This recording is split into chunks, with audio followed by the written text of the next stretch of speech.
우리 유진투자증권의 이재일 연구원님 오랜만에 뵙습니다. 네, 오랜만에 뵙습니다. 진짜 오랜만에 오셨네요. 네, 거의 1년 만에 뵙는 것 같습니다. 그러게요. 제 짐작으로는 많은 애널리스트 분들 중에 다른 섹터에 비하면 상대적으로 조금 해피하실 것 같아요. 아, 상대적으로. 네, 상대적으로 해피한 게 맞는가 모르겠네요. 네. 지금 왜냐면 지금 코스피가 올해 들어서만 한 20% 빠진 상황인데 네. 자동차 쪽은 뭐 마이너스 한 3에서 마이너스 5%? 뭐 현대기아차 그렇죠. 기준으로 네. 그 정도다 보니까 시장 대비 상대 수익률로는 엄청나게 선방하고 있는 거잖아요. 아, 맞습니다. 상대 수익률로는 상당히 이제 선방을 하고 있는데 네. 올해 이제 현대차나 기아차 이제 실적을 감안을 하면은 네. 실적 대비로는 조금 아쉬운 점이 좀 있는 것 같아요.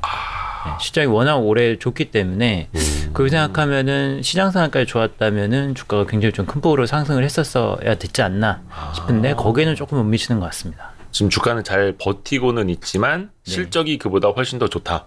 그렇죠. 지금 뭐 사상 최대 실적이 나오고 있고 뭐 물론 이제 환율이 굉장히 많이 도움을 주고 있기는 하지만 지금 3분기 때도 굉장히 환율 조건도 우호적이고 그리고 판매나 뭐 이제 시장 점유율도 상승세가 나타나고 있기 때문에 실적이 또 굉장히 또 좋을 거거든요. 그래서 뭐 이런 걸 생각을 하면은 실적 대비로는 여전히 좀 저평가돼 있고 상대적으로 선방한 건 맞지만 절대적으로도 조금 아쉽다. 좀 이렇게 말씀을 드려야 될 것 같습니다. 그 실적이 왜 좋은 건지는 잠시 후에 좀 차례차례 좀 이야기를 나눠보겠고요. 그러니까 최근에 좀 이슈되는 것부터 좀 먼저 여쭤볼게요. 일단은 안타깝게도 지난번 태풍 때문에 포스코 포항제철 쪽이죠. 침수가 많이 돼서 강판 수급에 좀 영향이 있을 것이다. 실제로 뭐 가격이나 수급에 영향을 미친다라는 보도들도 있고 첫 번째 일단 자동차용 강판 수급에는 좀 영향이 없을까요? 문제가 없을까요?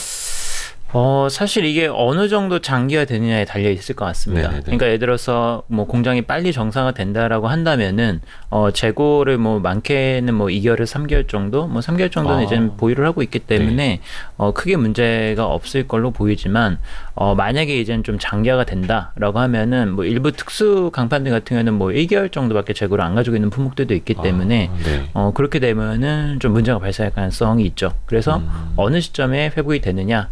그리고 이제 아이템들이 또 현대차가 현대제철로부터 공급받을 수 있는 것도 있지만 또 그렇지 못한 아이템들도 있기 때문에 이거 좀 상황이 좀 지켜봐야 된다. 뭐 지금으로서는 뭐 이것 때문에 큰 타격이다라고 말할 정도는 아니지만 장기화되면 문제가 될 가능성이 있기는 합니다.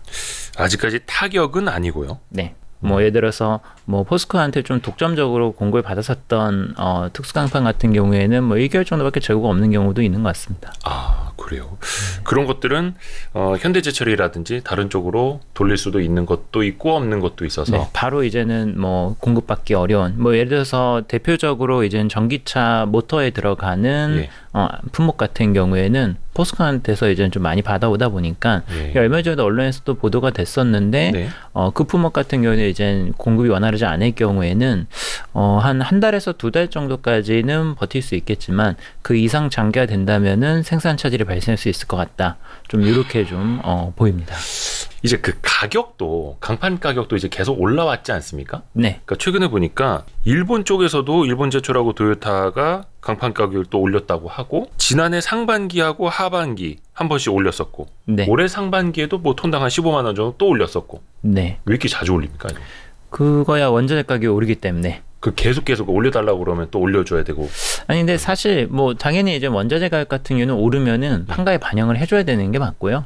근데 오히려 이제 자동차용 강판 같은 경우에는 대규모로 장기 계약을 체결을 하기 때문에 이런 스팟 가격이 올라가는 것에 비해서는 조금 더 더디게 올라간다라고 좀 볼 수 있을 것 같아요. 그러니까 뭐 스팟 가격 같은 경우에는 실질적으로 수요 공급에 이렇게 좀 움직이는 거에 따라서 즉각적으로 가격이 좀 급격하게 오르기도 하지만 이런 기업들 간의 대규모로 장기 계약을 체결하는 경우에는 조금 더 천천히 반영이 되고 완만하게 반영이 되는 좀 특징이 있습니다. 그래서 어떻게 보면은 이런 것들이 계속 좀 딜레이가 되면서 반영이 되고 있기 때문에 좀 상당 기간 이런 효과들이 나타날 가능성이 있는 거죠. 이게 올해 상반기에 톤당 15만 원 인상이 됐는데 이게 보도들을 보면은 한 3분기 내로 추가 협상을 이제 뭐 타결해야 한다. 할 예정이다. 이렇게들 나오더라고요. 그렇죠. 근데 지금 원자재 가격이 올해 2분기 때 좀 피크를 찍었고요. 3분기 들어오면서 좀 완화가 되고 있는 추세이기 때문에 현재 흐름을 보게 되면은 하반기 때 한 번 더 인상을 하게 되면은 뭐 내년이 되면은 오히려 뭐 단가를 조금 낮춘다든지 뭐 아니면 더 이상 뭐 인상을 안 해준다든지 뭐 이런 식으로 좀 안정화될 것 같습니다. 포스코의 그런 이제 침수 때문에 그런 얘기가 생기더라고요. 포스코플레이션이란 말이 있다고. 그러니까 포스코발 뭐 이제 열연이라든지 냉연이라든지 간판 가격도 오르고 또 스테인리스 가격도 최근에 많이 오른다고 해서 한 종류별로 한 5% 안팎씩은 최근에 올랐다고 하더라고요. 한 주 사이에. 여기에 그러면은 가격도 안심할 수는 없는. 근데 그거는 저는 뭐 정확히는 모르겠어요. 왜냐하면은 이게 사실은 이런 원자재 가격 상승이라는 거는 저희도 한국이 굉장히 좀 큰 플레이어기는 하지만 어떻게 보면 글로벌 시장에서의 어떤 그런 원자재 가격 상승 동력 뭐 이런 것들이 훨씬 더 중요하게 영향을 미치고요. 저희도 보면은 이런 강평 가격 같은 경우에도 좀 일본 가격에도 저희가 이젠 좀 지켜볼 수밖에 없는 게 약간 그런 경쟁 구도에 따라서도 가격 협상에서의 어떤 우위가 좀 점쳐지는 부분도 분명히 있거든요. 왜냐하면 일본이나 다른 경쟁 메이커들이 올려주면은 또 현대차도 이제 좀 따라서 올려주고 경쟁 메이커가 좀 이제 안 올려주고 버틴다. 그러면은 현대차 입장에서도 우리만 올려주게 되면은 경쟁에서 이제 또 힘든 부분이 있기 때문에 그러면 아무래도 좀 가격 저항이 더 심해질 수밖에 없겠죠. 그래서 뭐 이런 좀 복잡한 다이나믹스가 있기 때문에 단순히 이제는 무조건 이제 가격이 오른다라고 이제 좀 단정 짓기는 어려울 것 같고요. 근데 다만 이제 최근 들어서 이제 인플레이션 추이가 굉장히 강했었던 거는 사실이고 그리고 그런 것들이 조금 덜 반영해준 부분이 분명히 있기 때문에 뭐 하반기에도 좀 분명히 올려줄 것 같기는 하다. 다만 이젠 좀 피크아웃하는 것들이 조금 뚜렷하게 나타나고 있기 때문에 지금은 오히려 생각해야 되는 부분들은 이런 굉장히 높은 수준을 유지했었던 이런 원가 부분단이 조금씩 완화가 되는 게 이제 하반기부터의 어떤 흐름이 아닌가 이렇게 보고 있습니다. 그럼 여기도 원자재 가격들 이제 많이 올려줬었는데 이게 나중에 떨어지게 되면 다시 좀 마진이 더 좋아지고 이런 또 기대도 있는 건가요? 이게 업체들마다 조금씩 달라요. 예를 들어서 저 같은 경우에는 좀 부품사들을 많이 보기 때문에 부품사들이 말씀하신 이런 원자재들을 이용을 해가지고 부품을 만들어서 현대기아차에 납품을 하죠. 납품을 하게 되는데 이 과정에서 현대기아차가 어떤 사급을 해가지고 대량으로 매입을 해서 그걸 부품사들한테 공급을 해주는 아이템이 있고요. 뭐 이런 경우에는 당연히 이제 그 원가 부분에 즉각적으로 반영이 안 되겠죠. 왜냐하면은 현대차 그룹에서 사서 공급을 해주기 때문에 이미 판가에는 뭐 이제 영향이 없는 것이고 근데 개별적으로 그 매입을 해가지고 납품을 하는 경우도 있어요. 그래서 개별적으로 매입을 하는 부품사들 실적이 올해 상반기 때 굉장히 안 좋았습니다. 왜냐하면은 원자재 가격 인상분을 고스란히 떠안았기 때문에. 근데 역으로 올해 하반기에 들어서는 그런 업체들이 실적이 조금씩 회복될 조짐이 보이는 게 원자재 가격이 피크아웃하기 때문에 또 그렇습니다. 그래서 그런 측면에서 좀 볼 필요가 있을 것 같습니다. 완성차 업체 입장으로 한번 볼게요. 완성차 업체들도 뭐 여러 가지 원자재 가격들이 많이 오르면 그걸 올려줘야 하는데 차 가격도 올리면 방어가 되잖아요. 그렇죠. 차 가격은 어때요? 제가 좀 차를 산 지가 오래돼가지고 차 가격 굉장히 많이 오르고 있습니다. 지금 뭐 국내도 많이 올랐지만 미국 같은 경우도 지금 월 기준으로 사상 최고 평균 판매 단가 신차 가격. 그게 이게 신모델이 아니고 기존 모델인데 기존 모델이어도 차량들이 대부분 연식 변경이라는 걸 하죠. 똑같은 살짝 바꾸고 뭐 페이스리프트도 하고 뭐 그냥 약간 상품성 개선이라고 해가지고 뭐 안에 들어가는 뭐 이제 편의성 아이템이라든지 뭐 디자인을 조금 바꾼다라든지 어찌됐든 간에 바꿉니다. 그래서 그러면서 가격을 올리죠. 그러니까 22년식에서 23년식 갈 때 조금씩 가격도 달라지고 그렇죠. 7월에도 뭐 K5 하이브리드, 투싼 하이브리드 이런 거 뭐 한 167만 원, 209만 원 이렇게 올렸다고 하고 아이오닉 5도 최근에 430만 원 올렸다고요. 430만 원이 많이 올린 거 아니에요? 다 오릅니다. 지금 모든 차량 가격들이 대부분 다 오르고 있고요. 근데 이 오르는 부분들은 결국에는 앞서 말씀드린 것처럼 지난해부터 시작된 인플레이션 영향이 서서히 이제 밀려 들어오는 거죠. 근데 차는 원체 이제 고가다 보니까 가격 올릴 때 소비자들의 좀 가격 저항 이런 거 좀 덜한 편인가요? 어떨까요? 그거는 이제는 수요와 공급에 따라서 결정이 되는 것인데 지금의 상황은 뭐 잘 아시다시피 차량 반도체로 인한 이슈 때문에 공급이 굉장히 부족한 상황입니다. 사고 싶어도 한참 기다려야 되고. 그렇죠. 살려는 사람은 많은데 팔 수 있는 차량은 없기 때문에 공급자 우위 시장이 되고 있기 때문에 가격 결정권을 지금은 완성차 업체들이 가져가고 있죠. 그래서 안 깎아주죠. 안 깎아주죠. 안 깎아주고 가격을 올려도 소비자들은 그래도 사십니다. 그래서 줄 서 있고. 네, 그래서 지금은 차량 가격이 계속해서 오르고 있습니다. 가격 전가가 용이할 뿐만 아니라 가격 전가 플러스 알파로 마진율이 굉장히 많이 오르고 있죠. 지금. 여기서 갑자기 든 생각인데 그런 거죠. 요즘에 부동산 값도 떨어지고 코인 가격도 떨어지고 주가도 떨어지다 보니까 사람들이 좋은 차 계약해놨다가 취소했다라는 글들이 무슨 드림 이런 데 사이트에도 올라오고 하거든요. 이게 혹시 경기가 안 좋아지면 그래도 이제 자동차는 사치품으로도 좀 들어가고 원체 이제 고가 소비니까 그게 좀 영향은 없을까요? 자동차가 이제 두 가지 성격이 있는데 말씀하신 것처럼 이제 사치품적인 성격이 분명히 있고요. 근데 또 한편으로는 필수 소비재이기도 한 게 한국 같은 경우에는 그 정도까지는 아니긴 하지만 예를 들어서 미국 같은 경우에는 차가 없으면은 생활을 할 수가 없습니다. 그렇죠. 왜냐하면 뭐 한국처럼 대중교통이 발달해 있는 것도 아니고 뭐 어디를 가든 간에 거리가 굉장히 멀기 때문에 차가 무조건 있어야 되는 케이스고요. 한국 같은 경우에도 사실은 어떻게 보면은 아직까지는 말씀하신 어떤 경기 둔화의 그런 영향이 소비에는 크게 영향이 미치고 있지는 않고요. 아직까지는. 차량 소비에는? 네, 차량 소비는 아직까지 영향이 미치지 않고 있고 그리고 현대기아차의 세그멘트를 봤을 때도 말씀하신 굉장히 고가 차량들 있죠. 뭐 예를 들어서 해외 유명 브랜드의 뭐 독삼사라든지 아니면은 뭐 이제 뭐 포르쉐라든지 뭐 이런 고가 차량들하고 또 세그멘트가 좀 차이가 나요. 어떻게 보면 굉장히 또 경제적인 초이스가 또 현대차나 기아 같은 국내 브랜드이기 때문에 선택의 폭이 좀 넓은. 그렇죠. 그래서 오히려 이제는 수요가 말씀하신 경기 위축 때문에 줄어든다 하더라도 오히려 수입차나 이쪽 고가 브랜드 쪽에서 먼저 좀 빠지기 시작을 할 거고요. 그 다음으로 또 영향을 받을 거기 때문에 미국 같은 경우에는 필수 소비 성격이 분명히 있고 그리고 국내 같은 경우에는 어떻게 보면은 사치제라기보다는 어떻게 보면 굉장히 경제적인 이런 선택이기 때문에 옛날에 금융위기 때도 살펴보면은 미국 2009년도, 2010년도 이때 당시에 현대기아차가 미국 시장에서 점유율이 굉장히 큰 폭으로 늘렸거든요. 그때 올라가다 확 올라갔죠. 확 올라갔죠. 왜냐하면은 연비도 좋고 차량 품질도 좋고 가격도 싸고 가성비 하다 보니까 이제 가성비 때문에 현대기아차를 많이 샀기 때문에 또 이게 경기가 안 좋기 때문에 무조건 안 좋다라고 말하기에는 또 특수성이 있습니다. 아까 잠깐 이제 가격 올린다라는 이야기도 했는데 그 ASP라고 하지 않습니까? 평균 판매 단가. 사실 이제 양적인 것도 중요하고 질적인 것도 중요한데 최근에 ASP 평균 판매 단가 흐름은 양적인 것보다 더 많이 올라가네요. 어때요? 양적인 거는 사실은 지금은 양은 별로 안 납니다. 왜냐하면 앞서 말씀드린 것처럼 생산이 안 되기 때문에 공급이 한정적이어서 대수 자체가 늘어나고 있지는 않고요.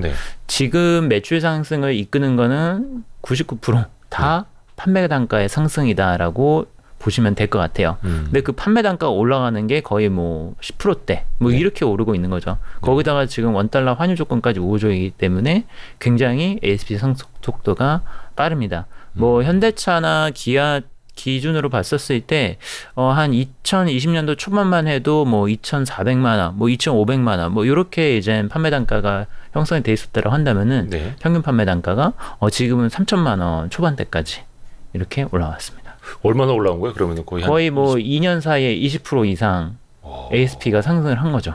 ASP 상승에도 이제 고부가 가치 모델들이 당연히 좀 도움을 많이 주는 거잖아요. 특히 SUV 모델도 그렇고 전기차, SUV, 뭐 제네시스 브랜드 막 이런 것들. 거기다가 이제 똑같은 차를 사더라도 이제 풀옵션이냐 아니면 옵션이 없는 걸 사느냐.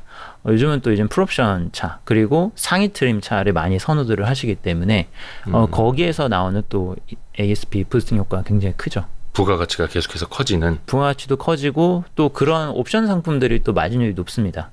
그래서 많이 갖다 붙이죠. 네, 그렇죠. 그래서 ASP는 굉장히 좋은 방향으로 가고 있는. 그래서 매출은 많이 늘지는 않더라도 질적으로 이익이 굉장히 좋아지는. 그렇죠. 그러니까 물량은 많이 늘지 않지만 가격이 오르면서 P가 오르면서 매출액은 두 자릿수 성장을 하고 근데 있습니다. 그게 일시적인 요인이 아니면 구조적인 요인으로 봐야 되는 거예요? 근데 이게 사실은 구조적일 수도 있고 일시적일 수도 있는데 뭐 이게 악유가 있을 것 같아요. 뭐 이게 코로나로 인한 일시적인 거다 아니면 구조적인 거다. 뭐 둘 다 이제는 어느 정도 논거가 있기는 한데 한 가지 이제 분명한 거는 한 번 올라간 가격이 쉽게 내려가지가 않습니다. 이게 예. 차 가격을 내린 적이 있었나요? 카메이커들이? 지난 한 10년 동안에 봤었을 때 네. 내린 적은 단 한 번도 없었거든요. 매년 꾸준히 올랐었고. 그러니까 뭐 라면값이나 과자값이나 네. 한번 올리면 안 내리니까. 안 내려죠. 안 내려가죠. 가격도 마찬가지고. 마찬가지겠죠. 근데 거기에 이제 앞에 잠깐 환율 효과 이야기를 해주셨는데 일반적으로 완성차 업체들은 뭐 외환 이런 거 할 때 좀 달러 해지를 합니까? 아니면 그냥 열어놓습니까? 안 합니다. 해지를 안 해요? 네. 그러면 그냥 원달러 환율 올라갈수록 앉은 자리에서. 보죠. 네. 그러니까 해지라는 게 뭐 한다라고 한다면은 현대기아차 같은 경우에는 원달러 환율에만 영향을 받는 건 아니죠. 왜냐하면 이중 통화도 있고 유로화도 있고 지역별로 판매가 이제 다각화가 돼 있고 네. 거기다 추가적으로 해외에서 수입해오는 그런 부품들 이런 거를 감안하면은 자연스럽게 해지가 되는 부분들이 분명히 있습니다. 그리고 보통은 이제 이중통화라고 하는 이머지 시장 통화들이 달러화하고는 좀 반대 방향으로 움직이죠. 달러가 강세로 가면은 약세로 가고 하기 때문에 네. 서로 이제는 그 상쇄되는 작용을 하는 게 평년이라고 좀 보일 수 있어요. 근데 이젠 최근 들어와서 이제 좀 특이성이라고 할 수 있는 부분은 뭐냐면은 너무 달러가 강세로 그렇죠. 가고 있습니다. 너무 이제 달러 강세폭이 워낙 큰 상황인 거고 거기다가 이렇게 글로벌 시장을 놓고 봤었을 때 지금 미국만큼 소비가 탄탄한 데가 또 많지가 않거든요. 네. 뭐 이머징 같은 경우는 러시아 같은 경우에는 지금 뭐 전쟁 때문에 유럽도 전쟁 여파 때문에 좀 어려운 부분이 있고요. 그래서 미국 시장 쪽으로 또 이 기회를 틈타가지고 점유율을 또 많이 늘렸습니다. 현대기아차 미국 시장 점유율이 늘어나고 있고 한국에서 수출 보낸 물량이 늘리고 있고 거기다가 고단가 상품들 위주로 놓고 이러다 보니까 환율 이펙트가 훨씬 더 커져버린 거죠. 그러니까 전략적으로 이용을 할 수 있는 거예요. 예를 들어서 환율 조건이 좋다, 네. 원달 환율 좋다 그러면은 미국으로 수출 보내는 걸 늘리는 거죠. 네. 근데 환율 조건이 안 좋다 그러면 당연히 이제 다른 시장으로 돌리는 겁니다. 그래서 그런 전략들을 쓸 수 있기 때문에 저희가 뭐 이제 외환 어떤 선물 시장을 이용해서 뭐 환해지를 한다든지 이런 부분들은 이제 뭐 있을 수 있지만 비중이 이제는 별로 필요도 없는 그렇게 환해지를 할 필요도 네. 없는 그 판매량 뭐 이제 대표적으로 현대차 8월 지역별 그 도매 판매 실적 제가 화면을 좀 띄워놨는데요. 8월 전년 동기 대비 비교입니다. 미국에서 엄청 늘었네요. 네, 맞습니다. 이거는 판매량이니까 뭐 환율이나 이런 거는 여기에 가미가 안 돼 있는 거고. 그렇죠. 그렇죠. 이거는 판매 대수죠. 대수죠. 74,900대. 왜 이렇게 많이 팔았어요? 미국에서? 작년 기저효과도 좀 있고요. 작년 8월 달에 조금 낮았던 것도 있고. 네. 근데 앞서 말씀드린 것처럼 지금 환율 조건이 너무 좋잖아요. 네네네. 똑같은 한 대를 팔아도 미국에서 팔면 어마어마하게 지금 수익이 납니다. 당연히 미국에다가 물량을 집중시킬 수밖에 없는 거죠. 네. 미국에서 환 효과가 좋으니까 한 대라도 더 미국 갖다 팔고 네. 그쪽에서는 우리가 환율 효과 있으니까 조금 더 싸게 팔아도 되고. 엄청 남는 거죠.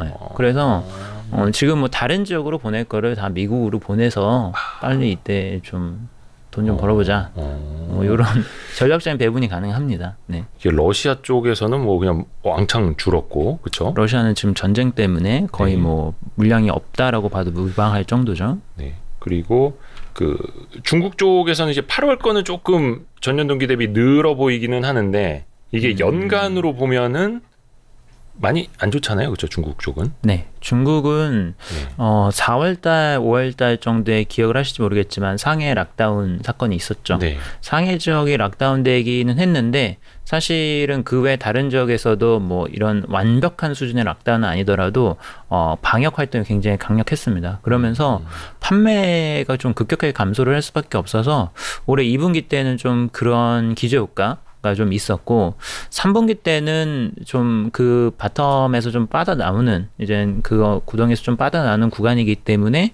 2분기 대비로는 좀 많이 좋아졌고 뭐 작년 대비로도 조금 좋아지긴 합니다. 근데 여전히 중국 시장이 뭐 구조적으로 좋아지는 상황은 아니고요. 네. 좀 안 좋은 상황에서 조금 회복되는 정도 이렇게 볼 수 있습니다. 중국 시장은 이제는 별 의미는 없는.